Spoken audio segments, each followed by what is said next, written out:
In our previous video, we talked about the various types in C, and in today's video, we will see how these various types are being represented in our computer memory. So, without further ado, let us start by talking about what is a variable. A variable is a named piece of a computer's memory holding a value. After you compile your source code into binary and you execute this binary file on an execution environment, it becomes what is known as a process in which the operating system loans the processor in order to execute it. The processor executes the statement of the program and stores the required data in a main memory or in a register. Each piece of data is stored in a specific address. Okay, for example, let us see this memory address 3, which the binary representation is 011. Okay, it holds this data. This data, if you translate this data in English alphabet, it is known as a letter A. Okay, for us to continue using this piece of memory over and over again, we have to declare a symbolic name which is known as a variable. I want you to see a variable as a box in which you can store a value inside and give it a label. This label is used to identify this box. Okay, now in the C standard defines several kinds of boxes, which is also known as variable, being able to hold small or big numbers, integers, floating points, and also characters. So let us talk about data size, which is also known as how big this box can be in C.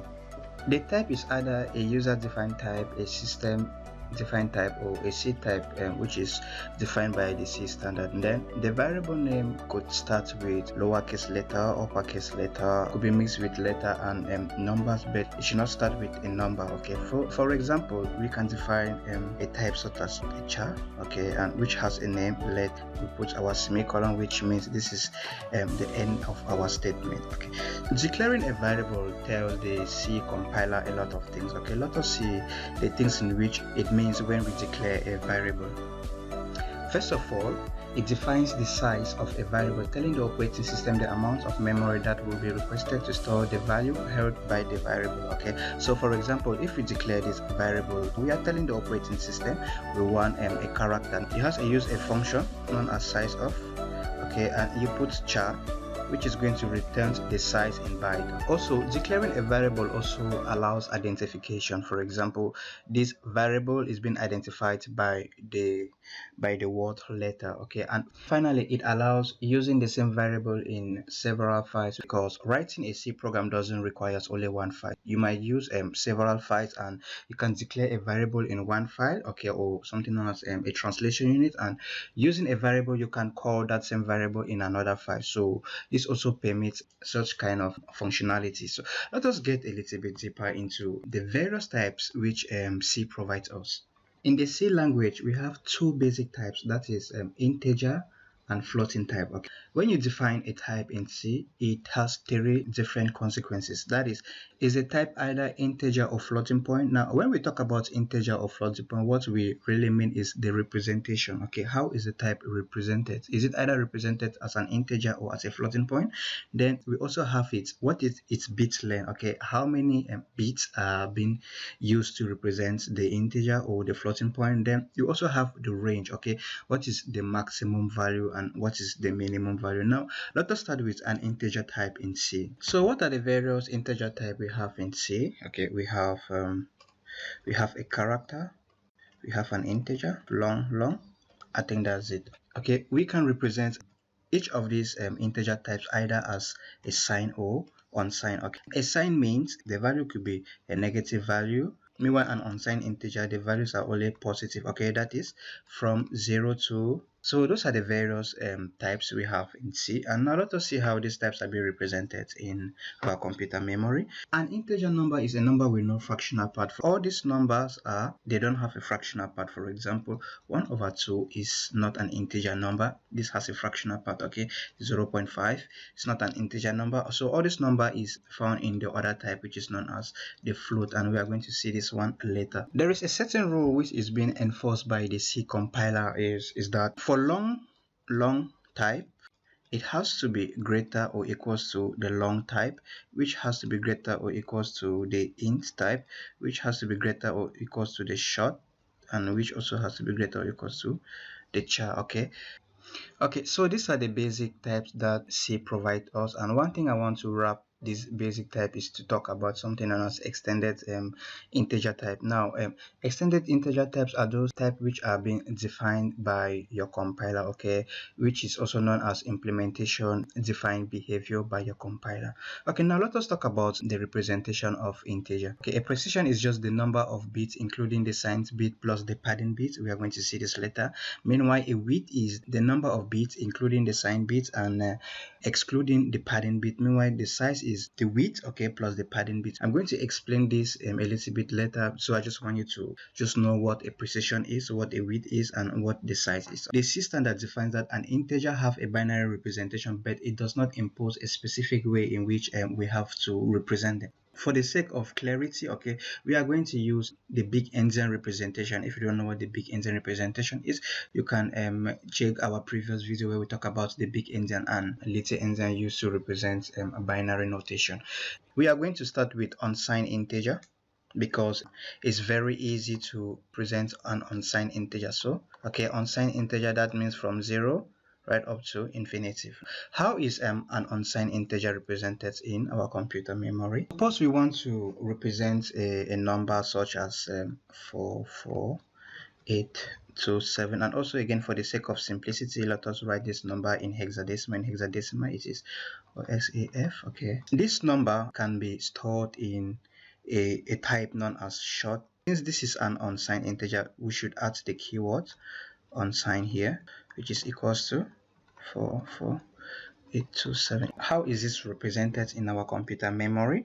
For us to represent this in our computer memory, okay, we have to take the binary notation of this number since our computer work in base 2. To take the binary notation of this number, since we represented the number already in hexadecimal, so we just say AF in binary is equals to, we assume that we are using big endian to represent our value in the computer memory. So that simply means that this is our most significant bit, this is our least significant bit. Okay, so this value is going to be stored, assuming this is our computer memory address here, and this is 0 1 2. This simply means that the most significant bit is going to occupy the lowest address, and this least significant bit is going to occupy the next address. Okay, how do I know that this number 44827 can be stored using the short? Okay, let us forget about unsigned for now, but how do I know that this number can be stored using the short data type in C? Okay, the hexadecimal representation of this number I know is AF, right,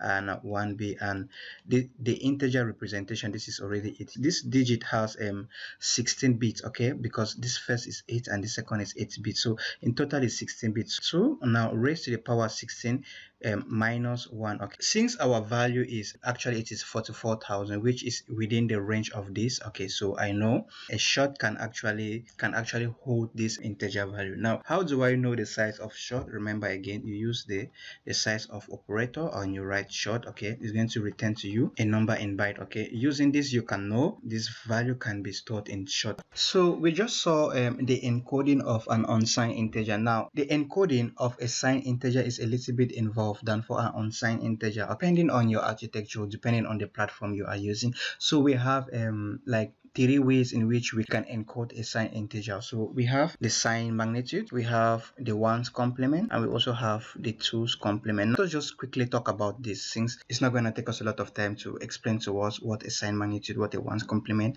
and what a two complement is. Again, depending on your processor. Okay, assuming you are on old computer processor, okay, you will be using a what is known as a sign magnitude computer system. They are using the two magnitude, which is a little bit efficient. Now we are going to see why the two magnitude is more efficient than the ones or the sign magnitude or complements. So to represent a sign integer using the sign magnitude is very simple, right? You just represent that integer the way you represent it using an unsigned encoding. That is, you just take the binary representation of the number. Okay, you reserve the most significant bits to indicate what is the sign. So 0 is being used for positive, meanwhile 1 is being used for negative. Now an example is, for example, assuming we want to represent -5 using 1's magnitude. So -5 in binary is 0 1 0 1. Adding our padding bits, we have 1 2 3 4 now.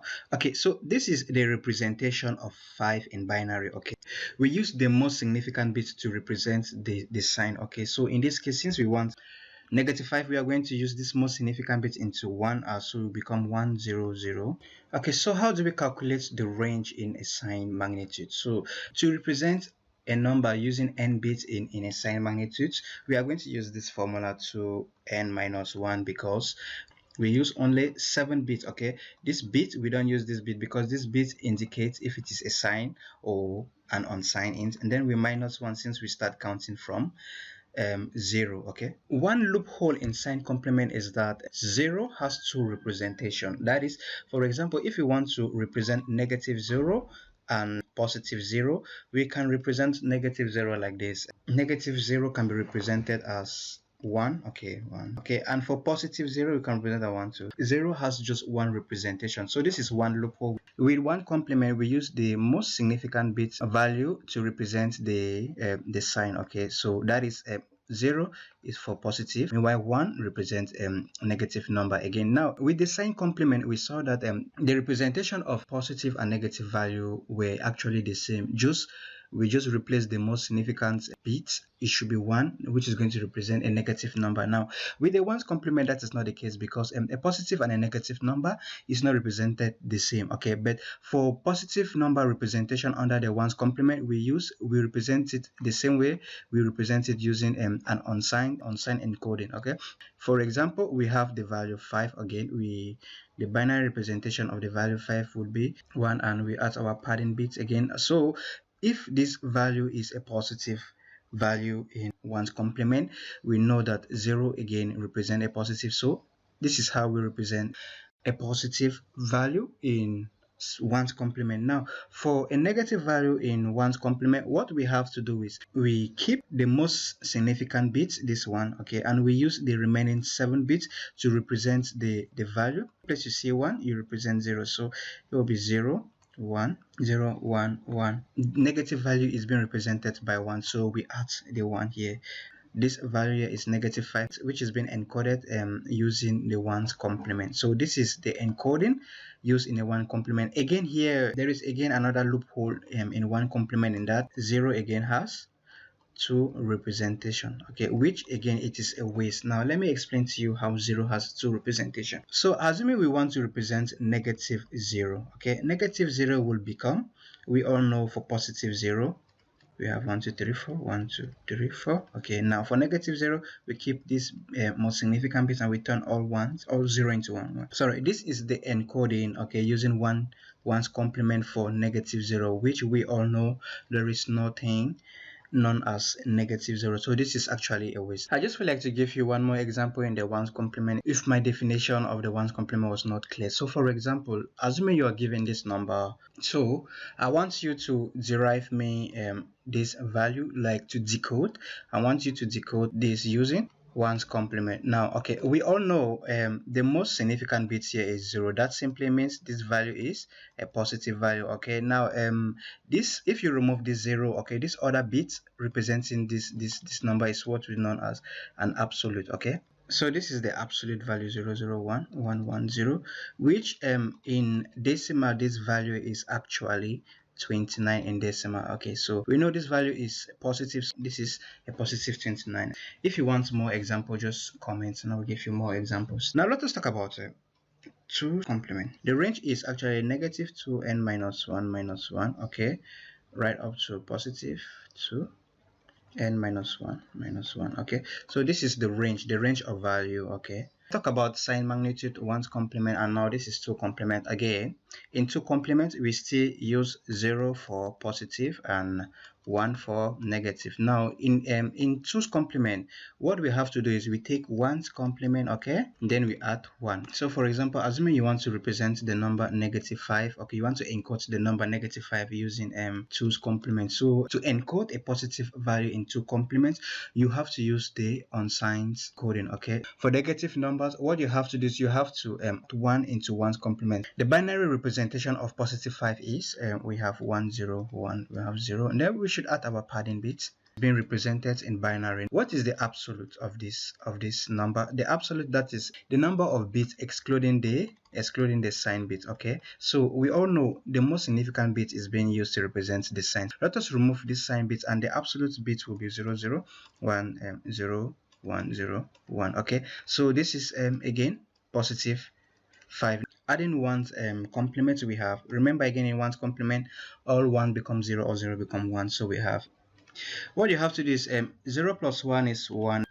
1 plus this is equals to, then we have 1 0 1 1. Okay, so this is negative 5 using 2's complement. Can I talk a little bit about addition in binary? Okay, so assuming you have binaries number 101 101, okay, and you want to add, this is actually 5 plus 5, okay, in decimal. Okay, now 101, that is 1 plus 1 is equals to 2, right? 2 in base 2 is equals to 1 0. So what do we have to do? We write 0 1 and we carry the 1 here, so it becomes 1 plus 0 is equals to 1, and 1 plus 1 again is 1 plus 1 again is what? Is 2, and 2 in binary is this. So if you don't know how to get the binary representation, this is how you do it. You say 2 divided by 2 is equals to 1 term remainder 0.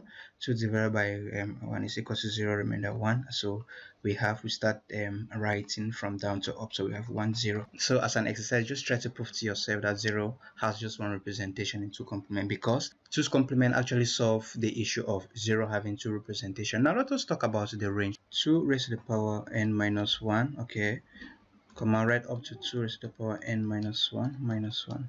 So this is the range. Let us wrap up this video by talking about character representation, because it is very long, and in our next video we are going to see how floating point is being encoded or is being represented in our computer. What is a character? A character is just a symbol used in a language. So for example, in English language we have characters such as the letter A, the letter E. We also have even 1. We also have mathematical symbols such as integral, pi, and so on and so forth. Okay. All of these characters can be easily recognized by an English speaking person, okay, or by us humans, but computer deals with binary. So how can we represent a character in a computer system? To represent or to encode a character in a computer system, okay, we use something known as a character set. A character set is a repertoire, like a dictionary, okay, that is just a collection of characters and symbols, okay, of a particular language. A coded character set is a character set that is associated with an integer number, okay, called a code point. So for example, the letter A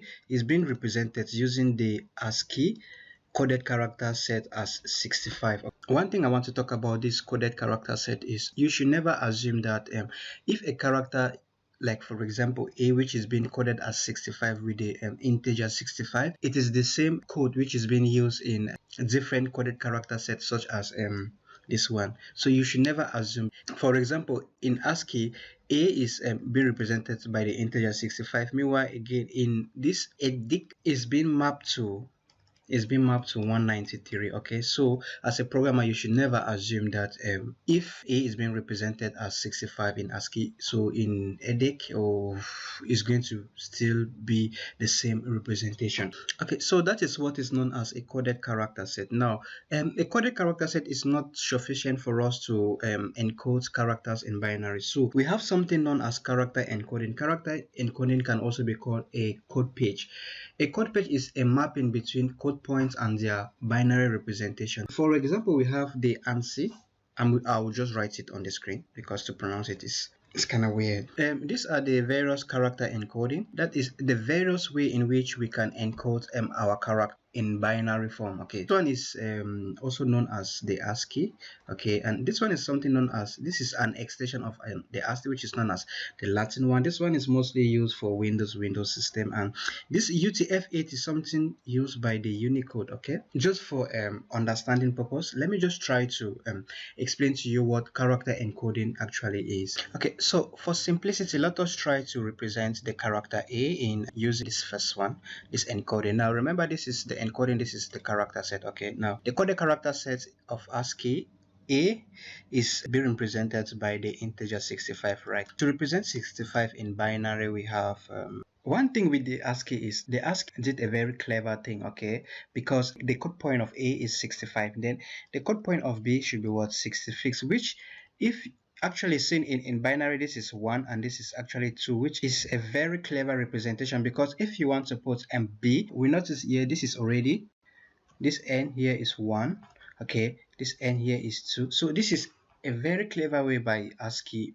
So this is how ASCII is being encoded using the ANSI XM 3.4-1986. Unicode tried to make it backward compatible with ASCII because in Unicode, okay, the code point of A in Unicode is equals to 41, which the binary code is 10. It is backward compatible with the ASCII. Now, this 0 in front simply means we're using 1 byte encoding. We can also extend this using 2 bytes encoding, and if you are using 2 bytes encoding, the first byte, or the first byte has to start with 110, okay, and then the second byte would start with 10, okay, and then this place you use this one to encode your value. Okay, now that is it. Yeah, actually this is just like, I just want you to just have an idea. You can take this information and you can read more about character encoding. One more thing I want to talk about character set again under the C standard is that under the C standard we have two type of character set. We have the source character set and we have the execution character set. Now the source character set, those are the character set in which we use to write our program.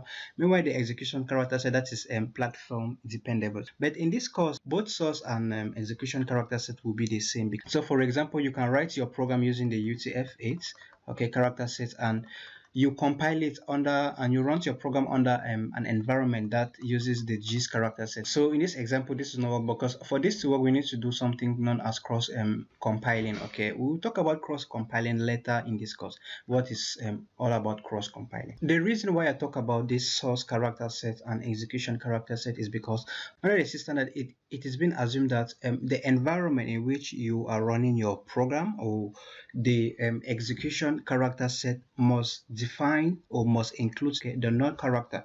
The node character, if you can check it under the ASCII, is just a representation all of 0, which just represents an end of string. If your execution character set doesn't define this, doesn't include this node character set, just know there will be some scratches. Okay, your program is going to scratch. So C assume that your execution character set should include this null character set for string to work properly on your environment. Only about the null character set. We also have, for example, character sets such as the \a, the \n for \newline. So say assume that your execution character set should define all these characters. So to summarize, we have talked about what a character set is. We have talked about what a coded character set is, and we have also talked about code points. Okay, and we also saw some character encoding. Some character sets do not include the characters needed to write a C program. So the C standard define what is known as a trigraph, which is a combination of characters to produce a character which is needed to write your C program. So for example, I'll just give you some example of trigraph. You have the question mark equals to sign, which is being replaced by the half. We also have question mark, and the backslash. So if you're using a character set that don't have these characters in it, you can use these trigraph characters. Okay, we also have the digraph, okay, which is defined under the C94 standard. Okay, this is an old one. With a digraph, you just have two characters. For example, have the less than and this two equals to, and this two colon, which is going to be replaced by this. We also have this,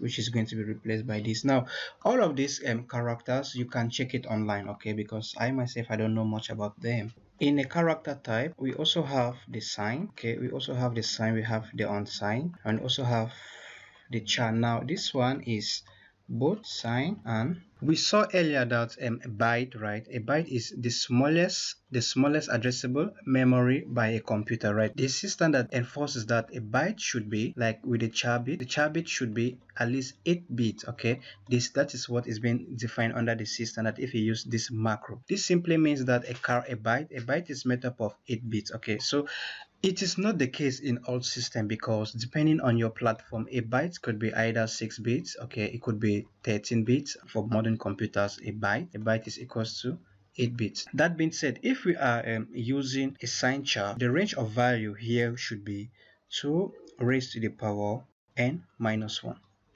Yeah, if you are using a char, and if you are using an unsigned,